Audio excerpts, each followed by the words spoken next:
have come today because you found the title intriguing, and others may have come because they want to learn more about the writing process. So I will do my best to talk about both. I chose the title Race Consciousness, A Personal and Political Journey, because differences between members of the human race, starting with skin color, followed by gender, ethnicity, religion, and economic status, define how we relate to one another more than anything else. I graduated from high school in 1961, a defining moment just as the civil rights movement was coming into full force. I supported it and wanted to see change, but at a deeper level, I questioned how humans had become so distant from one another.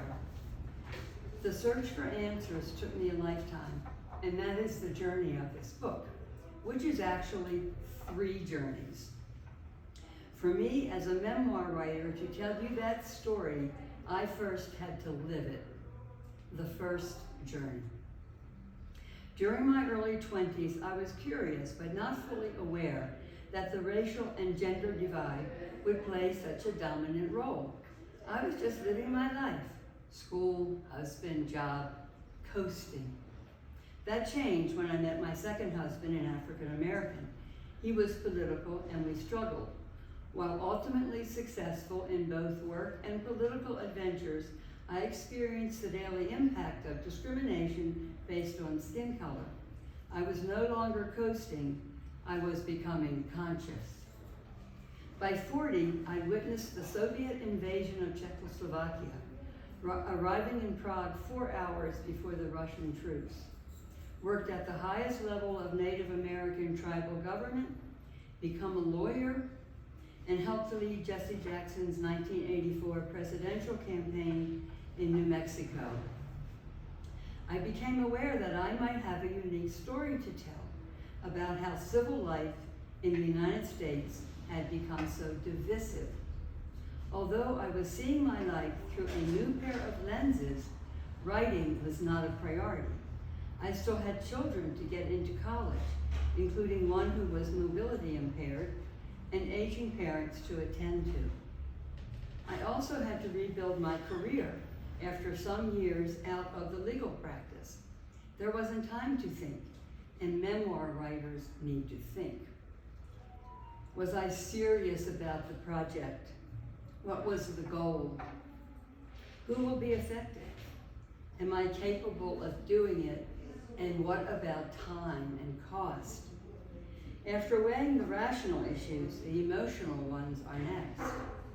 Was I ready to peel back the onion layers of my life, disassemble the puzzle, and figure out anew what had happened? In the final analysis, memoir writers only go forward after they have made the decision to write. This book is filled with my decisions over decades, some to go along with someone else's program and others to follow my own. In Cuenca, I made and remade the decision to write many times over the last 8 years. Those decisions belong to the second journey, actually writing. I start with my upbringing in a white working class family in Baltimore, but there wasn't much to unpack there, except that I fought my parents and developed strategies for getting what I wanted, like an out-of-state college and a new dress for the prom. I began to see how those characteristics appear and reappear in the story. Next, external factors come into play, outside of my control, which I would never have predicted. During my first marriage to an Episcopal priest and our many travels, I got a bird's eye view of life behind the Iron Curtain. This was not tourism. It was the opening act of my shift away from the dominant political and cultural narrative of the United States. Writing about it revealed the event's significance. When my husband and I were assigned to the Navajo Indian Reservation to help those less fortunate and different, the other, that crack widened. I can describe to you the administrative and program development work that I did for the tribe, but this is not my only role as writer. I have to dig deeper. That job revealed how national and local institutions hindered Navajo development. I learned about the culture's spiritual roots in nature from Navajo friends. How did this new information support my book's theme and goal? Which piece of the puzzle did it represent? How was it changing me as a person? As I wrote, answers emerged. During this period of growing awareness about the role skin color and ethnicity play in daily life in the United States, I met my second husband, who was Black. It was a pivotal moment. Now my interest in race relations shifted from the professional to the personal and ultimately to the political. I viewed civic life from the inside out. George's work as a human relations and communications consultant and mine as a lawyer put us in the political arena. As we maneuvered to make change and survive financially, I discovered how entrenched race-based and gender hierarchies are. But as a writer, these experiences were not just about facts and events. They were about emotion and process. My job was to share with the reader how, in the moments of chaos, George taught me about love, resilience, and adaptation. As the central characters in the plot, I chose to honor his intellect and strength and my own evolution into race consciousness. George and I also raised a family, 2 beautiful daughters, who were 9 and 11 at the time of our divorce. The plot twist comes a year later when our oldest daughter, Hillary, is diagnosed with a rare degenerative neurological disease.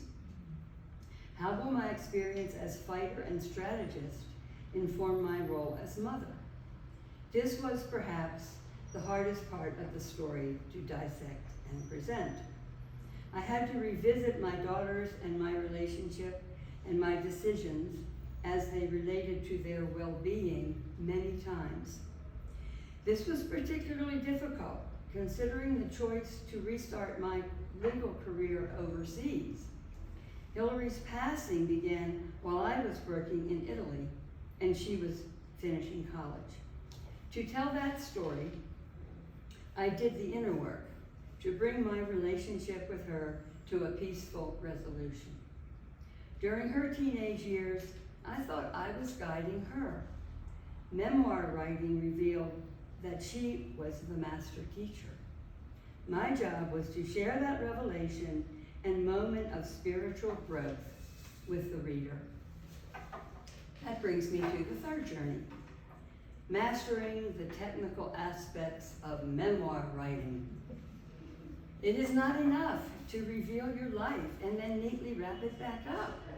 No, you have to write about it in a way that flows, is paced, and doesn't make a confused reader come up for air, as Franny Hope would say. The Cuenca Writers Collective taught me how to do this. From mid-2015 to mid-2017, I wrote down everything I could remember about my life, single-spaced, 100 pages. When I took the first chapter to the critique group, John Keeble, who was a journalist for The Guardian in London, said, "This reads like a Russian novel." Obviously, my writing didn't flow. He wasn't the only one. One after another, they would give me feedback, and I just had to sit there and take it. I can't see the scene you are painting in my mind, or this dialogue doesn't sound realistic, or I don't feel you in this moment. There's no emotion, and the reader wants to know how you feel. The author cannot respond, but only ask questions at the end. Slowly, over a period of 3 years, I moved from legal and technical writer to memoirist. I felt good about my 150,000 word document when I got feedback from my newly hired editor. "It's a fascinating manuscript," she said. "If this is for your family, you're almost there. If you want to sell it, you have to cut 60,000 words.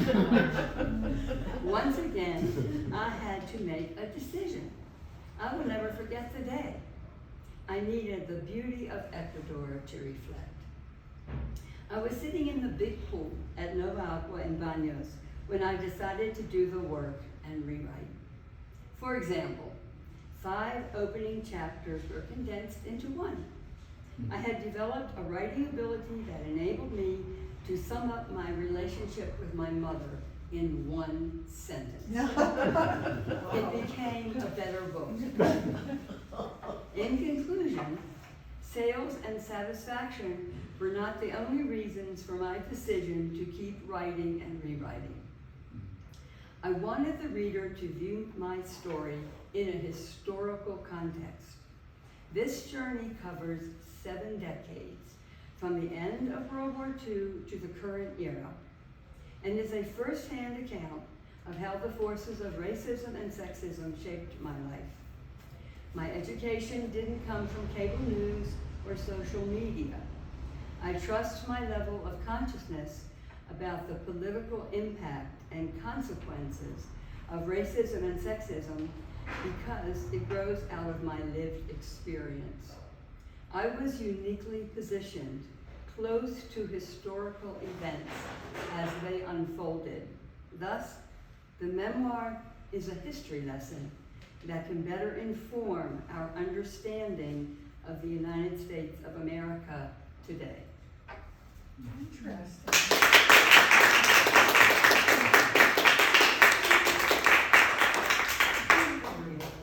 I'm glad you approved. Now, we're going to open it for a little discussion and questions, but first I thought I'd read a part of a chapter that's not the prom dress.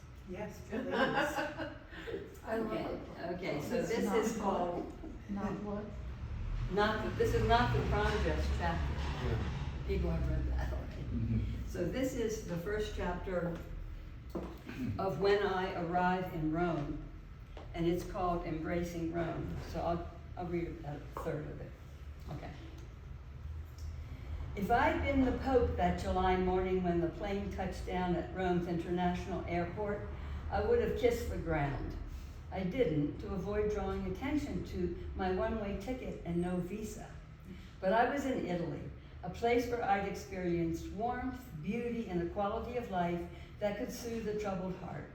Life here stood in stark contrast to the difficulties I'd had in Washington with work, parents, raising the girls, and Hillary's disease. Moving to Italy also made sense because Italian society is relatively homogeneous. I wouldn't be bombarded with issues, discussions, and conflict across race lines that had framed my existence for 30 years. I welcomed the UN's multinational environment, but my interaction would be among professionals and not on the political front lines. The first weekday after my arrival, I called my Rome contact. "Welcome to Rome," Ed Ross Miller said, and suggested I take a taxi to his office. Everyone knows how to find the United Nations Food and Agriculture Organization, or FAO. When you get to reception, ask them to call me. I'll ask them to give you a pass, he added. FAO is housed in a massive white structure across from the Circo Massimo and the Palatino, home and playground of the Roman emperors. Mussolini built the edifice as the administrative headquarters for Italy's overseas colonies. After World War II, the Italian government offered it as to the United Nations for its newly formed Agriculture Development Agency, the FAO. Within 10 minutes of arrival, I was traveling long tiled corridors with closed wooden doors on each side to Ed's office. "You made it," he said. I nodded, happy to be in Rome. Ed was tall and slender with thinning red hair. His chair seemed too small. "Your timing is good. The Italians are taking vacations, so I can get you a small office to use. When you enter the building, you need to call my office for a pass until you find work here and get your own. You should talk to FAO's General Counsel, Gerald Moore, first," Ed suggested. "Then introduce yourself to Diana, my boss's American secretary. She can guide you around. FAO is organized like national development departments of agriculture, land and water, forestry, fisheries, environment, finance. It's a little overwhelming, but I'm excited to be here and to have your help, I replied. It seemed like an inadequate response that didn't express how grateful I was. Like I told you when we met in DC in June, you have an interesting background. You know the practice of development and policy. You just have to find the right fit. We have few Americans in professional posts and even fewer women. Use that to your advantage, he said, while directing me to my temporary office. The meeting with Gerald Moore was disappointing. He was a Brit in an ill-fitting suit. I made my law and development pitch, including my interest in the farmers' rights issues. You have an interesting background, but we need specialized lawyers in water, fisheries, land tenure, environment, and the like, he advised. If you want to help with the treaty on plant genetic resources, you'll need to talk to Jose Salazar.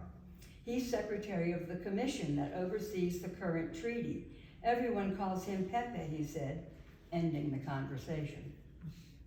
Dr. Salazar, a highly respected Spanish plant geneticist, was a smaller version of Don Quixote, with a passion for equally tiny ceramic animal figurines that filled every shelf in his office. Between those and the books, I was lucky to find a seat. I share your desire to ensure the revised treaty addresses the needs of subsistence farmers, Pepe admitted after I presented my credentials. However, our work has already been assigned. Gerald's handling legal matters, I'm responsible for technical issues, and a panel of international experts is in place to advise us, he informed me. I was shocked. Negotiations had just started, and the work was already parceled out. Was I too late? I needed to punt. I plan to be here for a while, so let's stay in touch and see how your needs develop, I replied. I can do one thing, he suggested. I'll get you credentials to attend next year's negotiating meeting of the country's technical representatives. The plenary halls are equipped with simultaneous translation, and you can pick up documents prepared for the conference. I accepted his offer. I had my foot in the door. Then my search for work was put on hold because I had to move. Hotels were expensive, but I learned that convents had guest rooms for $10 a night. I landed at Sete Dolore in Trastevere, a neighborhood on the other side of the Tiber River from Rome's historic center.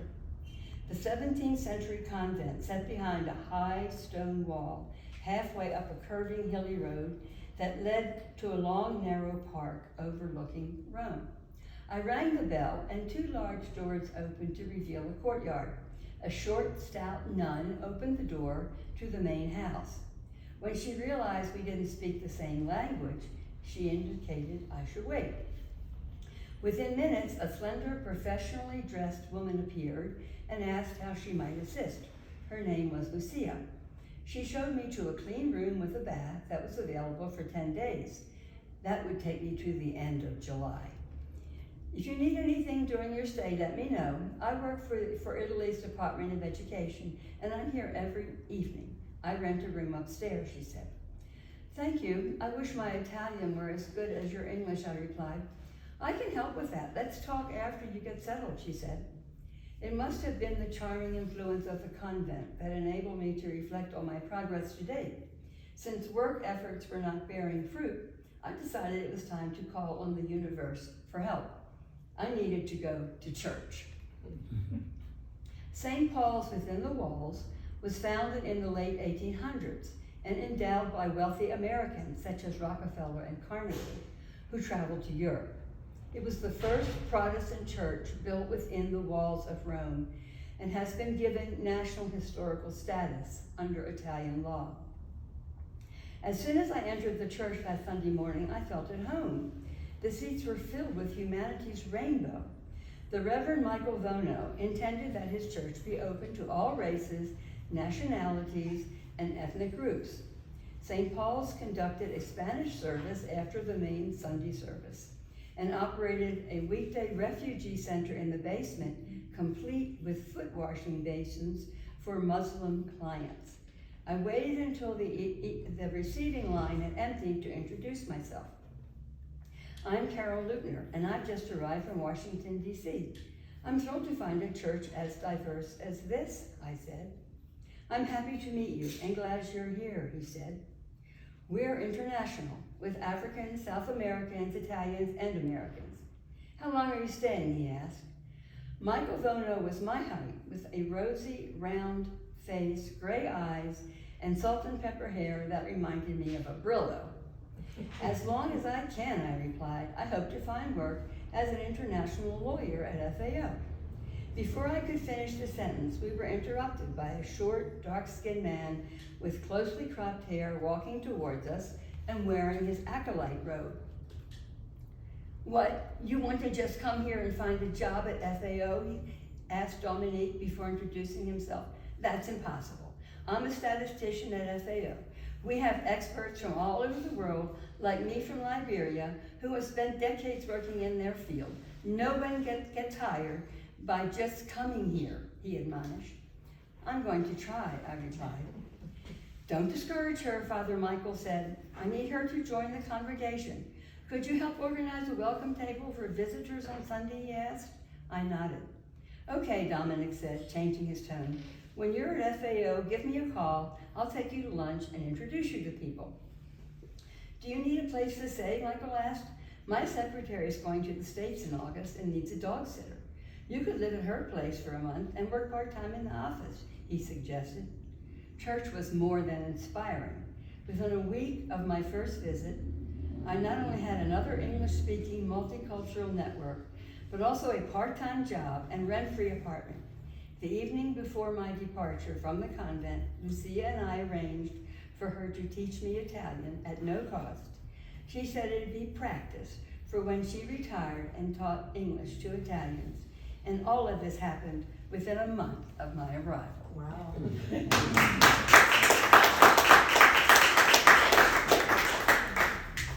Well, that's my life, guys. So That was a perfect speech. That was a perfect, your presentation was Oh, perfect. thank you very much. Why? Well, because it wasn't too long, 15 because minutes. you didn't repeat yourself. You were very clear. And it was a great. And it came from the heart. It's very Yeah, much. good. Unlike some of their early writing. Yeah. Good. So good. Well, Good thank you. summary. Good summary, yeah. Yeah, I was thinking that maybe during all those sessions, in the critique group, that maybe the overview of it being really a history lesson, starting from the 50s, which in the book I call my parents' favorite decade, really to now, because I left in 2015 to move to Cuenca, and of course this of course is my second expat experience. But well, don't you want to have a big rousing conversation about the controversial topics I address? Are you selling your book? Yeah. Okay, Yeah. I'll wait to the end. Yeah, now I'll tell you, this is the book, this is my author's proof that I got from Amazon. And you can see it's on cream colored pages. If you order it from Amazon, this is what it looks like. Okay. These books I have printed here, and it's the same size, it's exactly the same, but they don't have the cream paper, it's the white paper. But I am gonna sell these books. I know that's important to you, it's not to me. Okay, right. And this is Cuenca discount. So I mean, if you buy it from Amazon, it's 20, the Kindle is 10, but these I'm gonna sell for 15. And I have a lot of 5s. Anyway, well, we have some little pastries. And listen, thank you I'm so glad that you all came. Thank you very much. I think this is kind of like an election, bring your own votes. But you did me a great service, because it's been a long time since I stood at a podium or made a presentation. I think the last time I might have done this was probably in court. So I'm really grateful to have, You did a wonderful job. Hmm? Yeah, you did a great job. To go through the process of figuring out what you want to say, who's the audience, not too long, and then practice it, and then do it. So it's a big help to me, thank you very much. And then we're gonna edit the video and maybe post it, we'll see. In which case, you do an even greater service and get us a bigger audience, so thank you. So we have, the center has provided some refreshments, and they're available in the back. Okay.